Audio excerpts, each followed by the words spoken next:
Society doesn't hate the loner because they're awkward. It hates them because they're awake. You've been told your whole life that isolation is a disease.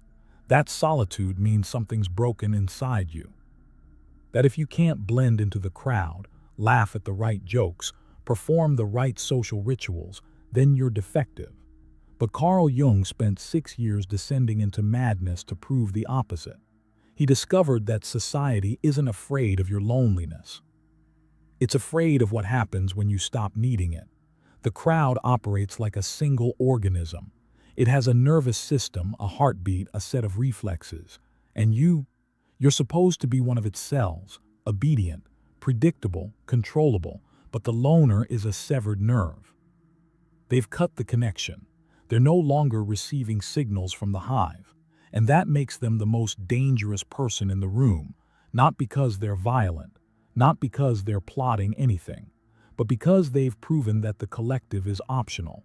And once people see that, once they realize you can survive, even thrive, outside the machine, the whole system starts to crack. By the end of this, you'll understand why every social structure from ancient tribes to modern corporations has built-in mechanisms to punish solitude. You'll see the psychological warfare being waged against anyone who dares to separate. And you'll recognize the specific terror that grips a group when they encounter someone who no longer needs their approval. This isn't about becoming a hermit. It's about understanding the game being played on your nervous system every single day. Jung called it participation mystique, the unconscious identification with the group. You don't even know you're plugged in. You think your opinions are yours. You think your fears are yours. You think your desperate need to fit in, to be accepted, to avoid standing out is just part of being human. It's not. It's programming. And the loner is the only one who's ripped out the cables. Let me show you how deep this goes. 1913. Carl Jung walks away from his career. He's just broken with Sigmund Freud, the most powerful man in psychology. He's alienated the academic establishment. His colleagues think he's lost his mind. And maybe he has, because what Jung does next isn't strategic. It isn't calculated. It's the most terrifying thing a human being can do in a social species. He stops performing. He withdraws from public life. He stops publishing. He stops teaching.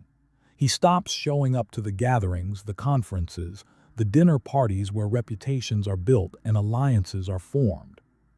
He goes inward, completely. For 6 years, Jung descends into what he'll later call his confrontation with the unconscious. He experiences visions. He hears voices. He documents hallucinations in a leather-bound book that won't be published for nearly a century. His friends think he's finished. His enemies think he's insane. And they're both right, because Jung isn't just having a breakdown. He's conducting an experiment. He's testing whether a human being can survive outside the collective psyche, whether consciousness can exist independent of the group, whether you can be alone, truly alone, and not dissolve into madness. And what he discovers during those years will explain why society has been terrorizing loners for thousands of years. Here's what Jung found. The group isn't just a collection of individuals. It's a psychological entity. It has its own emotions, its own thoughts, its own survival instincts, and it infects every person inside it like a virus. Jung called this the collective psyche. You felt it, you just didn't have a name for it. It's the sudden shift in a room when everyone turns to look at the same thing. It's the inexplicable fear you feel when you're the only one not clapping. It's the way your opinions change depending on who's standing next to you. It's the reason you laugh at jokes you don't find funny. The reason you nod along to ideas you don't believe. The reason you feel physical pain when you're excluded from a group, even a group you don't like. This isn't social anxiety. It's biology. For millions of years, exile meant death. If the tribe kicked you out, you didn't survive the winter. You didn't fight off predators. You didn't reproduce. So evolution built a punishment system directly into your nervous system. Loneliness hurts. Rejection feels like physical injury. Social exclusion triggers the same brain regions as a broken bone. Your body is screaming at you, get back in the group, apologize, conform, do whatever it takes, because out there alone you die, except you don't, not anymore. You can survive alone now. You can thrive alone. You can build, create, think, and exist outside the herd. But your nervous system doesn't know that. It's still running software from 50,000 years ago. And society knows this. It knows that if it can trigger your fear of exile, it can control you completely. Every social ritual you've ever participated in is designed to reinforce this fear. Birthday parties, weddings, networking events, team building exercises. They're not really about celebration or connection. They're about reminding you that you need the group, that without it you're nothing. Watch what happens when someone skips these rituals. They don't just get excluded, they get diagnosed. You're antisocial, you're depressed, you're on the spectrum, you're damaged. Society doesn't have a category for person who doesn't need us. So it invents pathologies, it medicalizes solitude. Because if being alone is a disease, then needing the group is health. And health, of course, must be enforced. Jung saw through this immediately. He wrote in his private seminars that society needs you to stay unconscious. It needs you to remain what he called a particle in the mass. Because conscious individuals are unpredictable. They can't be manipulated by propaganda. They don't panic when the crowd panics. They don't hate who they're told to hate or fear what they're told to fear. They think for themselves. And a person who thinks for themselves can't be governed. Not by politicians, not by corporations, not by social pressure. This is why the loner is terrifying, not because they're alone, but because they've broken the control mechanism. Let me give you a specific example. 2020, the pandemic hits. Suddenly, everyone's forced into isolation. No parties, no offices, no crowded bars or packed stadiums. And what happens? Society loses its mind, not because of the virus, because of the separation. The collective psyche started glitching. People who'd never experienced real solitude suddenly had to sit with themselves. No distractions, no social performances, no way to avoid the question, who am I when nobody's watching? And most people couldn't handle it. Depression rates skyrocketed. Anxiety became an epidemic. Everyone was begging to get back to normal, back to the office, back to the crowd. But there was a small percentage who thrived. The loners. The people who'd already learned to exist outside the hive. They didn't need Zoom happy hours. They didn't need constant contact. They didn't feel like they were losing their minds in isolation because they'd already individuated, and society noticed. Suddenly, articles started appearing about the dangers of isolation. Mental health experts warned about loneliness like it was a contagion. Governments pushed people back into offices, back into schools, back into the machine. Not because productivity demanded it, but because the collective psyche was dying. And a dying collective will do anything to pull its cells back in. Jung warned about this exact mechanism. He said that the group operates through what he called psychic contagion. Emotions spread like viruses. Fear becomes mass panic. Anger becomes mob violence. Conformity becomes a reflex. You've seen it. One person starts clapping and suddenly everyone's clapping. One person starts running and suddenly everyone's running. One person believes something and suddenly it's gospel. Nobody's thinking. They're reacting. And the scariest part, they don't even realize it's happening. They think they're making independent choices. They think they're rational. They think they're in control, but they're not. They're just nodes in a network amplifying the signal. The loner is the only one who's unplugged. They see the contagion spreading and they don't catch it. They watch the crowd stampede and they stand still. They hear the chant and they stay silent. And that's unforgivable. Because by refusing to participate, they're revealing that participation is optional. They're proving that you don't have to be infected. And if enough people realize that, the whole system collapses. Here's where it gets darker. Jung didn't romanticize the loner. He wasn't telling you to go live in a cabin and reject society. He was explaining a brutal truth that most people don't want to hear. Individuation, the process of becoming a conscious individual, requires you to betray your social role. You have to disappoint people. You have to break invisible contracts.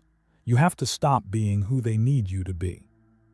And most people can't do it, not because they're weak, but because the pain is unbearable. Jung estimated that only a small percentage of humans are psychologically capable of individuation.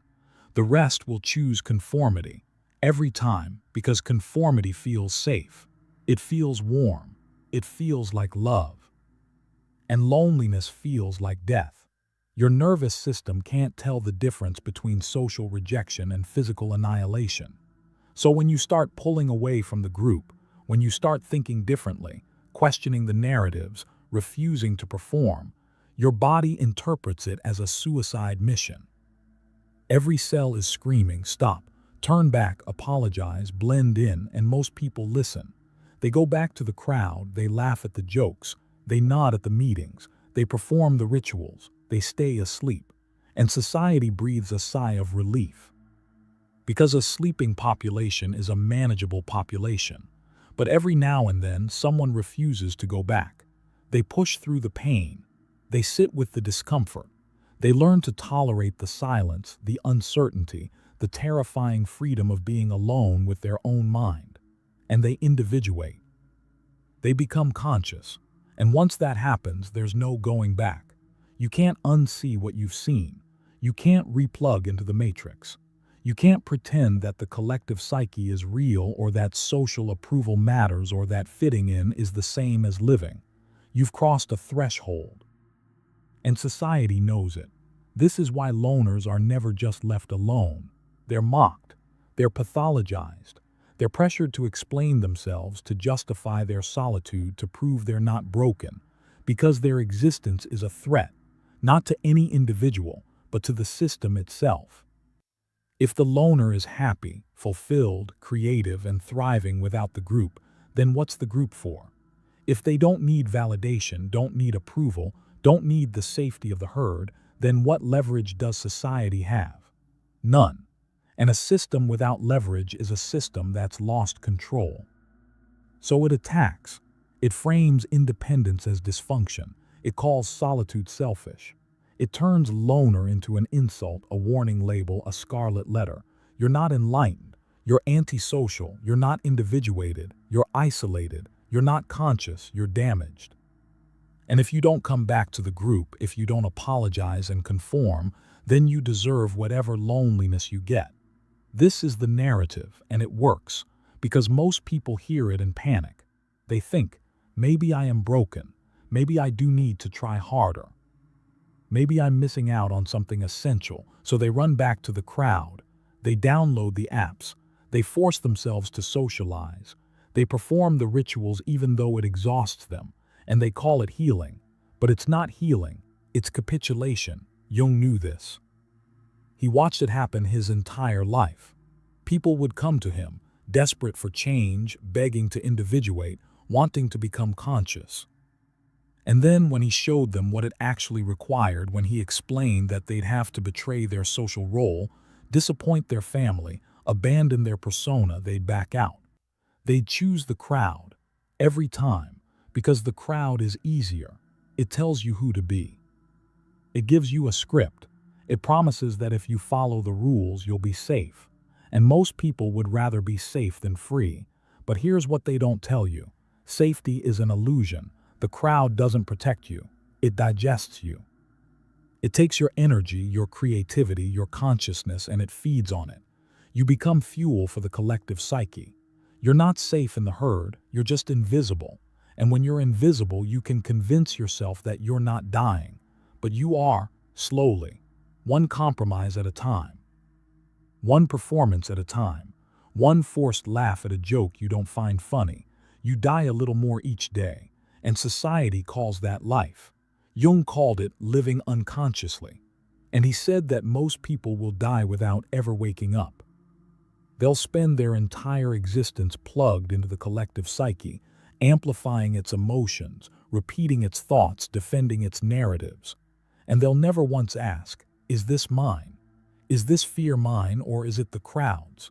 Is this opinion mine, or did I absorb it from the group? Is this life mine, or am I just performing a role? The loner asks these questions, and that's why society is terrified. Because once you start asking, you can't stop. And once you can't stop, you can't be controlled. You start noticing the mechanisms, the guilt trips, the social pressure, the invisible rules that everyone follows but nobody questions. You see the game, and once you see it, you can't play it anymore. Not sincerely. You might go through the motions. You might show up to the events, smile at the small talk, perform the rituals. But you're not plugged in anymore. You're observing, and observation creates distance. Distance creates clarity, and clarity is the death of the collective psyche's power over you. This is what Jung meant when he said the individuated person is dangerous to society, not because they're violent or destructive, but because they can't be infected by mass emotions. They don't panic when the crowd panics. They don't hate when the crowd hates. They don't believe every narrative that's fed to them. They think independently. And a thinking individual is a threat to any system that relies on unconscious obedience. So what do you do with this? You're probably sitting here realizing that you've been living unconsciously, that you've been plugged into the collective psyche your entire life, that most of your fears, your opinions, your desperate need for approval aren't even yours. They're the crowd's. And now you have a choice. You can go back. You can pretend you didn't read this. You can convince yourself that the group is real, that social approval matters, that fitting in is the same as living. You can stay safe, or you can do what Jung did. You can descend. You can confront the unconscious. You can sit with the silence. You can tolerate the discomfort of being alone with yourself. You can individuate, but I won't lie to you. It's not a self-help journey. It's a death. The death of who you thought you were. The death of every role you've played. The death of the persona you've carefully constructed to avoid rejection. And most people aren't willing to die, even if it means staying asleep. But if you are, if you're willing to endure the loneliness, the misunderstanding, the social exile, then you'll discover what Jung discovered during those 6 years in isolation. That consciousness is worth the cost. That freedom exists outside the hive. That you don't need the crowd's approval to be whole. You just need the courage to stand alone. And once you do, once you've individuated, once you've become conscious, once you've proven that you can survive outside the collective, you'll understand why society is terrified of the loner. Because you'll be living proof that the system is optional, that the fear is manufactured, that the crowd doesn't protect you. It just controls you. And the moment you realize that you're free, not comfortable, not accepted, not celebrated, but free. And freedom, real freedom, is the most dangerous thing a human being can possess. Because once you have it, you can't be governed. Not by fear, not by guilt. Not by the promise of safety or the threat of exile. You're awake, and an awake person can never be put back to sleep. So here's what you do next. Start noticing the mechanisms. The guilt trips when you skip the party. The pressure to explain why you need time alone. The subtle ways people punish you for thinking differently. Notice them. Don't fight them. Don't defend yourself. Don't try to convince the crowd that you're okay. Just observe, because observation is the first step to individuation. And individuation is the only path to consciousness. It won't be comfortable. It won't be popular. Society will call you antisocial, damaged, broken. Let it. Because every insult is proof that you're breaking free. And breaking free is exactly what terrifies them, not because you're alone, but because you've proven that you don't need them to survive. And once enough people realize that, the whole system crumbles.